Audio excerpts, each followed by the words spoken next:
So I watched the debate with Walls and it was JD Vance. Yeah, he's just such like a nerdy looking, like he's like the frat dude who's only there because he's a legacy and he don't fit in at all. Like he's the one that's always saying the weird shit, always like making the girls like want to leave the party. Like he just gives me those vibes all the time. He's just around because his dad wrote a big check. Like his whole vibe. When I watched the debate this morning, I rewatched. Well, I didn't rewatch. I watched it this morning because I didn't watch it last night. But when I watched it, it was like he was like the dude who would get pissed off if she woke up off the roofie. Like, oh, you're not supposed to wake up off the roofie. like that's just how he gets. He would just been so insulted. Also, he fucked the couch. Like, whoa. I just need to, like, every time we bring JD Vance up, like, I need to let y'all know he fucked the couch and then wrote about it in a book and then had it redacted from said book. But then he thought it was okay enough to put in a book. Continue. Overall, I don't think Walls did anything too impressive during it, because they did catch him in some little discussions where they said he misspoke or regarding like the team square or whatever, him being there. But like JD looked in China. Yeah, he said he was there that spring, but actually he was there like later on that summer. Come on. But he did say he was like he did say he viewed some of the like the riots and stuff that was still happening out there or whatever. Yeah. But it was just a misspoke according to what he said. But JD just looked way worse. Like there was one point where he brought up the Haitian thing again, and it wasn't about the dogs. It was just about them being in the country. And just leave us alone. When did this start? And then the speaker corrected him and was like, you know, the Haitian people there are legal. Like they're legally allowed to be in the country. They've been brought here through certain channels. And he goes, "Oh, I thought you guys weren't supposed to fact check me." Literally, he says that in the midst of the debate. "Oh, I thought the rules weren't no fact checking." What the fuck? Like you already. Why would those be the rules though? But even if it was the rules or wasn't, what does that make sense when you're saying, "Oh, don't check my lies"? Like that's literally what he said. Yeah. Because he was the one who pushed the dog shit. He was the main one pushing that dog shit about niggas, lies. and he knew it, and even said he found, oh, it wasn't that, it wasn't true, it wasn't real, or whatever. But still, we got these migrants. But like for you to say that, and then your response to it is to talk about an app that helps people seek asylum, meaning that they're still here legally. They're not here illegally. They're documented. Like the point that you're trying to make there is just like, oh, it's so easy to get into this country or whatever. The point of illegal immigration, or the reason why it's so problematic, is because these people are not documented. If we have documentation of these people here, they can be monitored. And then this idea that they're like affecting the economy just far isn't true. Like this guy just went up there and it was just so ridiculous. Like everything he went to was like, oh, how are we going to help housing? Oh, mass deportation. Get them all out of here.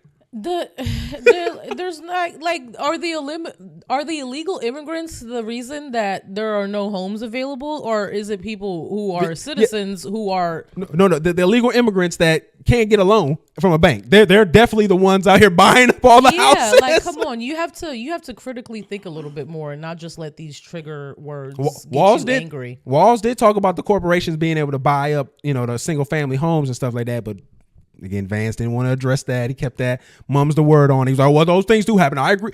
That was another thing, too. They were agreeing on a lot of stuff, so that's why it wasn't really an interesting debate. The thing about Vance is that if you go back and you look at his rhetoric before, it was the complete opposite of what the fuck he's spewing now. Yeah, they called him out on that. So, of course, he agrees with Walls on a lot of stuff. I feel like this is probably just like a thing that he's doing because it gets you further to be divisive than to be a rational thinking human being. No, on two of the questions they went at him was like 2 times that he was like so vehemently against Donald Trump on policies, and then he just came with like half-ass answers about why he switched up on it, which is really just because Donald Trump picked you and now you're gonna stroke his dick. Like, yeah, that's the only reason why you're doing it. Like, it's not even you're weak. You have no spine, and you let your morals like crumble because now you're in the spotlight and you have an opportunity to make more money.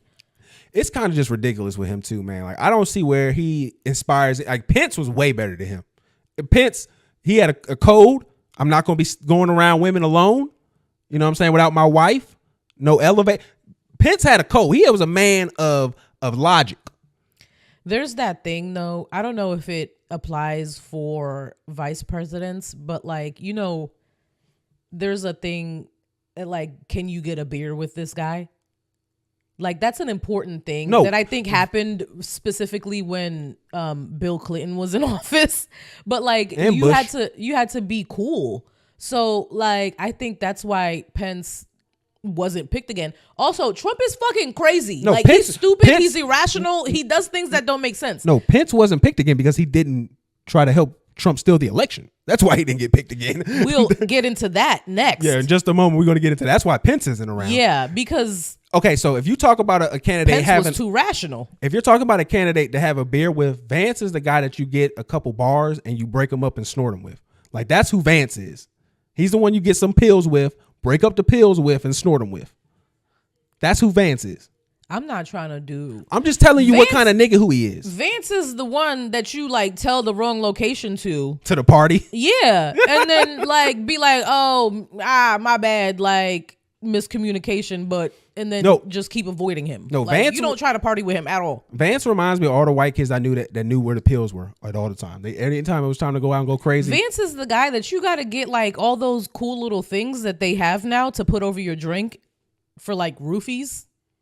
Because he's gonna try to roofie you. Nah, Vance is the dude that like everybody's like talking about the football game or whatever, and he don't really know much about football, so he just says like some arbitrary like, "Oh, you seen Taylor Swift at the game?" Like, he's that dude. Why do they have the camera on her so much? Yeah, he's that guy that has to put that kind of comment out. Yeah, like, okay, we're at a bar trying to get actual vagina. Vance is kind of like the dude where he sees his boys like talking to like the pretty girls and stuff, and he's not getting no attention, so he like goes dick checks them. Like, oh, go ahead, bro, watch a dick check right in front of the cool girl. That's who Vance is. Yeah, like and Vance it's so apparent that your dick is little. But Walls, I'm not a beer, but I would smoke a blunt with Tim Walls. Yeah, Walls might do a bowl with you. Yeah, he would definitely do like a gravity bong situation. I could see that for him. And then he would like completely just die. What I was looking at, they were saying that a lot of people were actually really impressed with Walls, or they liked him a lot better in comparison to Vance. So because he's a way more likable human being. I mean, it's not hard. He reminds you of your fun uncle. Yeah. Or grandpa. And Vance reminds you of the creepy uncle. Creepy uncle. Oh my God, I had one of those. Oh. Yeah. No, he never got anywhere near me. Well, that's good. Yeah. I'm glad you said that because that's what people would assume. No, he never. I just got creepy vibes from him. So I avoided him from the first creepy vibe I ever got from him. And I never interacted with him ever again after that one time. All right, well, let's talk about Vance's boss because we got some unsealed documents. So the judge in Trump's trial has unsealed 165 pages. Yeah, and at this point, I feel like it's too early for everything because the articles I read didn't. Nobody's read this whole thing yet. Yeah, nobody's read the whole thing yet.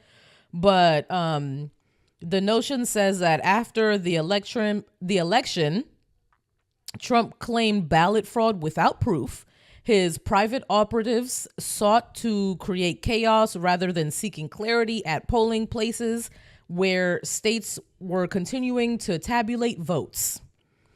So the filing says that on November 4th, 2020, a campaign employee and co-conspirator of Trump tried to sow confusion at the vote count being held at the TCF Center in Detroit, Michigan, which looked unfavorable to Trump.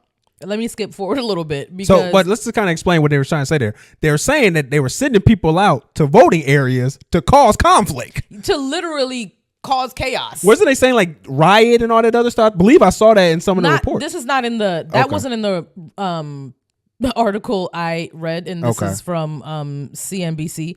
But the colleague of the... Wait, hold on. Okay, the colleague of that unidentified campaign employee told that person that a batch of votes appeared to be heavily in favor of Joe Biden, and the employee said to find a reason it isn't. Give me options to file a litigation, even if it's bullshit. Okay, so here it is right here. That was part of it. So when the colleagues suggested that, this is what about the Detroit thing. When the colleagues suggested that there was about to be unrest and resentment for the Brooks Brothers riot, a violent effort to stop the unless reminiscent of the Brooks Brothers riot. Oh yeah, unrest. Oh, I thought I said that. A violent effort, because like it's so fucking small. A violent effort to stop the vote count in Florida after the 2000 presidential election. P5, so that must be a person's name. Responded, make them riot and do it. Yeah. Like, what are we talking about here? Numerous examples of Vice President Mike Pence like trying to gently convince Trump to accept the election loss and to try to convince him that this is not a complete defeat. This is just like a temporary setback and you can run again. And then Trump replies, well, 4 years is just so long. It's just such a fucking long time. He's such a big bubbling baby. Like 4 years is just so long. I'm just going to completely rattle our country's political system. I'm just going to just start a revolution against my own country. But hold on. They also had your boy, Rudy Giuliani. Oh, he was in yeah. Here. So they said Trump sidelined his campaign legal team on November 13th, putting Rudy Giuliani in charge because he was willing to lie about the election results.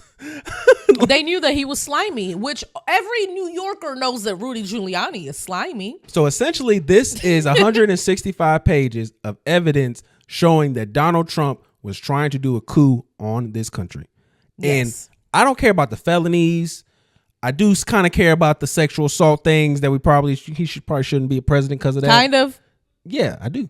I do care about that. I'm just saying. You said you kind of care. You definitely care. I'm saying I care about in regards to being a president. I feel like a country. If you want to vote, like you putting kind of. I'm just saying if you want to vote a felon or you want to vote somebody who's committed assault as a person that you want to vote for your leader, so be it. That's your right to vote. But to do somebody that was a fucking traitor, like, are we serious? That's something that doesn't even compute in my brain. We have somebody who's literally here tried to set up a mini coup. Obviously, it was like a short bus coup because he wasn't prepared in arming people what he had to do. But he was trying to arise enough static that he could stay and remain president. He set up electorals. He was sending out false ballots. He was telling people to lie. Like, it's literally written down. People have evidence and statements of this man telling him to lie. How was he allowed to run again? Because of now what the Supreme Court is doing. They did that. The Supreme Court that he put in that the thing, if you are in president, this is the reason why they won't be able to charge him with some of this stuff on here. Because that when you're president and you're doing things, those actions are presidential duties and they can't be used to, charge you for and those. if he's elected again, he can just dismiss these charges. He can just force the Department of Justice to dismiss these charges. This was he's going to try to get rid of the Department of Justice too. So like what? So that's this part is of literally that movie. You didn't watch it, Civil War. I mean, he's definitely trying to spark up like a certain group of Americans. I don't think he's the leader they even really want or think that they want, but he's stupid. What he allows to do, and a lot of people who support Trump are able to do, is to put him to be a figurehead. He's like a blank canvas for them to put whatever they believe will make America better. And he doesn't have to live up to any of those things. He doesn't have to espouse any of the rhetoric that